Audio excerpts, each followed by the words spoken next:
புனித வெள்ளியையொட்டி தேவாலயங்களில் நடைபெற்ற சிலுவை பாதை நிகழ்ச்சியில் ஏராளமானோர் கலந்து கொண்டு சிறப்பு பிரார்த்தனையில் ஈடுபட்டனர். கன்னியாகுமரி மாவட்டம் கருங்கல் அந்தோனியார் ஆலயத்தில் இருந்து சுமார் 4 கிலோமீட்டர் தொலைவில் உள்ள கருணை மாதா மலை வரை இயேசு சிலுவையில் அறையப்படுவதற்கு முன் அனுபவித்த பாடுகளை வேடமணிந்த பக்தர்கள் தத்ரூபமாக நடித்து காட்டியபடி ஊர்வலமாக சென்றனர்.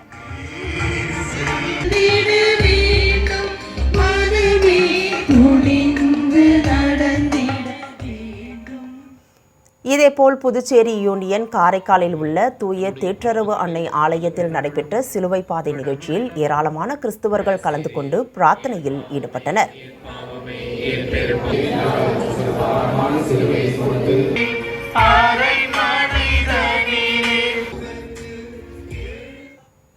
கிருஷ்ணகிரியில் உள்ள புனித ஃபாத்திமா அன்னை ஆலயத்தில் நடைபெற்ற சிலுவை பாதை நிகழ்ச்சியில் இயேசு சிலுவை சுமந்து சென்றதன் நினைவாக கிறிஸ்துவர்கள் தங்கள் தோள்களில் சிலுவைகளை சுமந்தபடி ஊர்வலமாக சென்றனர்.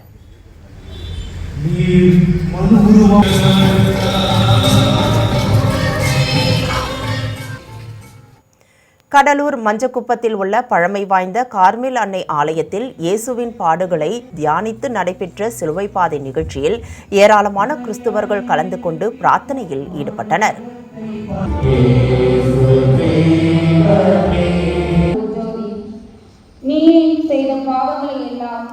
திருவண்ணாமலை மாவட்டம் சேத்துப்பட்டில் உள்ள தூய லூர்து அன்னை ஆலயத்தில் நடைபெற்ற சிலுவை பாதை நிகழ்ச்சியில் சிலுவை சுமந்து செல்லும் இயேசு வேடமணிந்தவரை ரத்தம் சொட்ட சொட்ட காவலர்கள் சித்திரவதை செய்யும் காட்சியை தத்ரூபமாக நடித்து காட்டியபடி ஊர்வலமாக சென்றனர்.